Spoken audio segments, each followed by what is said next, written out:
ഉത്തർപ്രദേശിലെ ഹത്രാസിൽ തിക്കിലും തിരക്കിലും പെട്ട് മരിച്ചവരുടെ എണ്ണം 100-ന് മുകളിലായെന്ന വാർത്തയാണ് അല്പസമയം മുമ്പ് പുറത്തു വന്നത്.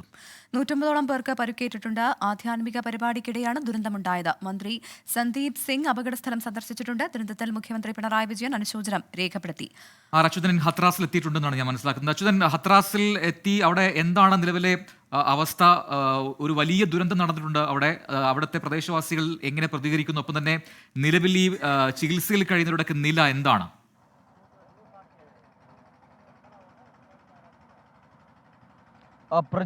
പ്രവിത, ഈ അപകട സ്ഥലം സന്ദർശിക്കുമ്പോൾ തന്നെ അതിൻ്റെ തീവ്രത നമുക്ക് മനസ്സിലാകുന്നതാണ്. ഞാൻ നിൽക്കുന്നത് ഈ പരിപാടി നടന്ന സ്ഥലമാണ്. അതായത് ഭോലെ ബാബ എന്ന ആൾദൈവം അദ്ദേഹം നടത്തിയ മതപ്രഭാഷണം നടന്ന വേദിയാണ്. ഇപ്പോൾ ആ വേദിയിലാണ് ഞാനുള്ളത്. ഇത് ഏതാണ്ട് 1 ഏക്കർ കണക്കിന് വരുന്നൊരു ഭൂമിയാണ്.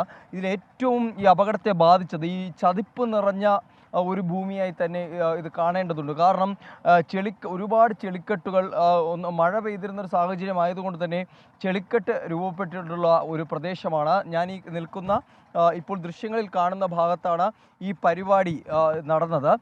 അത് ഇവിടെ ഏതാണ്ട് 3 ലക്ഷത്തിലധികം ആളുകളായിരുന്നു ഇതിൽ പങ്കെടുത്തത്. ഈ അപകടത്തിലേക്ക് നയിച്ചത്, അത് പ്രാഥമികമായി വിലയിരുത്തിയിരിക്കുന്നത്, ഈ ഭോലെ ബാബ എന്ന് പറയുന്ന ആൾദൈവം അദ്ദേഹം ഈ മതപ്രഭാഷണത്തിന് ശേഷം ഇവിടെ നിന്ന് മടങ്ങവേ ആ മണ്ണ് ശേഖരിക്കുന്നതിനായാണ് ഇവിടെ എത്തിച്ചേർന്ന അദ്ദേഹത്തിൻ്റെ വിശ്വാസികൾ ഇവിടേക്ക് തിരക്ക് കൂട്ടുന്നത്. അതാണ് ഇത്രയും വലിയ അപകടത്തിലേക്ക് കൊണ്ടെത്തിച്ചിരിക്കുന്നത്. നമുക്ക് ഈ പ്രദേശം പരിശോധിക്കുമ്പോൾ തന്നെ കാണാം, ചതിപ്പ് നിറഞ്ഞ ഭൂമിയാണ്.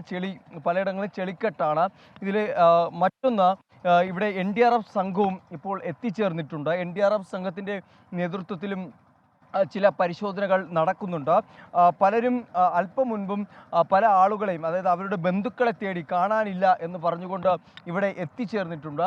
നമുക്ക് ദൃശ്യങ്ങളിൽ കാണാം, ആളുകൾ ഇപ്പോഴും ഈ ഭാഗത്തൊക്കെ നിലയുറപ്പിച്ചിട്ടുണ്ട്. ഈ മേഖലയിലാണ് അപകടത്തിൻ്റെ ആരംഭം. അതായത് ഇവിടെ നിന്നാണ് ആളുകൾ തിരക്ക് പിടിച്ച ഈ ഭോലെ ബാബ പോയതിൻ്റെ പുറകെ ഇവിടെ നിന്ന് ആളുകളും പുറകെ പോയത്. ഈ മേഖലയാണ് ഈ അപകടത്തിന് തുടക്കമായി വിലയിരുത്തുന്നത്. അതിനുശേഷം ഈ റോഡിന് എൻ്റെ തൊട്ട് മുൻപിലുള്ള ഈ റോഡിൻ്റെ അപ്പുറത്തെ ഭാഗത്ത് അവിടെ ചതിപ്പ് നിറഞ്ഞ ഭൂമിയാണ്. അവിടേക്ക് ആളുകൾ വീഴുകയും അവരുടെ മുകളിലേക്ക് വീണ്ടും ആളുകൾ വീണാണ് ഈ ഒരു വലിയ അപകടം ഉണ്ടായിരിക്കുന്നത്. ഏതാണ്ട് 116ഓളം ആളുകൾ മരിച്ചതായാണ് ഇപ്പോൾ വിലയിരുത്തിയിരിക്കുന്നത്. പക്ഷേ ഒരു ഔദ്യോഗിക സ്ഥിരീകരണം ഇതുവരെയും ഉണ്ടായിട്ടില്ല. കാരണം പല ആശുപത്രികളിലായി തന്നെ ആളുകളെ എത്തിച്ചു. അപകടം നടന്നതിന് തൊട്ട് പിന്നാലെ തന്നെ പല ആശുപത്രികളിലായിരുന്നു ആളുകളെ എത്തിച്ചത്. ഈ ദൃശ്യങ്ങളിൽ കാണുന്ന പോലെ തന്നെ ചതുപ്പ് നിറഞ്ഞ ഒരു ഭൂമിയാണ്. ഇവിടെയാണ് ഇത്തരത്തിലൊരു തിക്കും തിരക്കും അനുഭവപ്പെട്ടത്. 3 ലക്ഷത്തിലധികം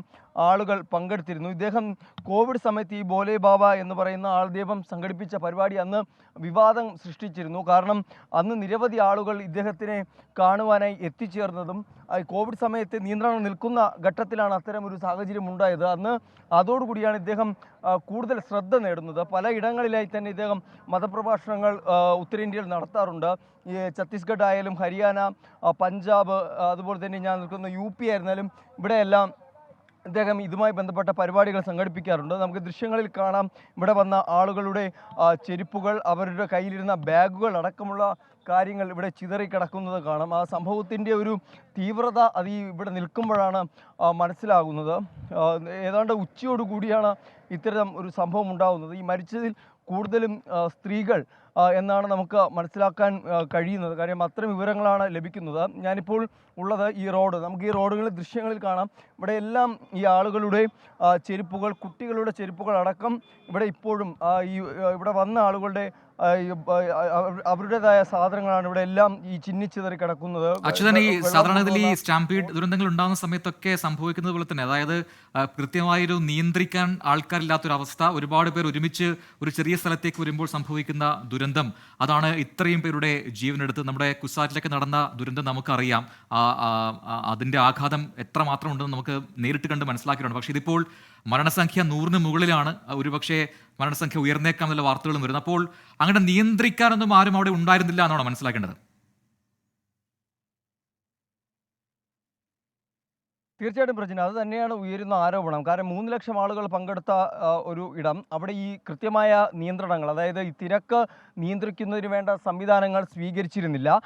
കാരണം പോലീസിൻ്റെ അഭാവം ഇവിടെ ഉണ്ടായിരുന്നുവെന്ന് നാട്ടുകാർ തന്നെ ആരോപിക്കുന്നുണ്ട്. കാര്യം ഇതിനു വേണ്ട സംവിധാനങ്ങൾ ഏർപ്പെടുത്തിയിരുന്നില്ല. പൊതുവേ ഇത്തരത്തിൽ ഒരുപാട് ആളുകൾ പങ്കെടുക്കുന്ന ഒരു വേദിയാകുമ്പോൾ അതിന് ഒരുപാട് പുറത്തേക്ക് ഇറങ്ങുന്നതിനും അകത്തേക്ക് പ്രവേശിക്കുന്നതിനും ഒന്നിലധികം കവാടങ്ങൾ ഏർപ്പെടുത്താറുണ്ട്. പക്ഷേ ഇതൊരു തുറന്ന പ്രദേശമായിരുന്നതിനാലും ഒപ്പം തന്നെ പലയിടങ്ങളും ഈ ബാരിക്കേഡുകൾ ഉപയോഗിച്ച്, അതായത് ഈ കമ്പുകൾ കൊണ്ട് ബാരിക്കേഡുകൾ തീർത്തിരുന്നു. അതുകൊണ്ട് തന്നെ ഒറ്റ പ്രവേശന കവാടമേ ഉണ്ടായിരുന്നുള്ളൂ എന്നുള്ള ചില വിവരങ്ങൾ കൂടി ലഭിക്കുന്നുണ്ട്.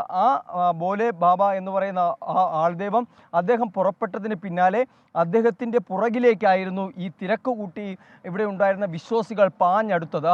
ആ മണ്ണ് ശേഖരിക്കുന്നതിനായാണ് ആ വിശ്വാസികൾ ഈ ഇദ്ദേഹത്തിൻ്റെ പിന്നാലെ ഒപ്പം കൂടുന്നത്. അതാണ് ഈ വലിയ അപകടത്തിലേക്ക് നയിച്ചത്. കാരണം ഈ റോഡ് ഉൾപ്പെടുന്ന ഭാഗം ഇതൊരു അപകട മേഖലയാണ് ഞാൻ നിൽക്കുന്ന. ഒപ്പം തന്നെ ഈ എൻ്റെ വലതുവശത്തായിട്ട്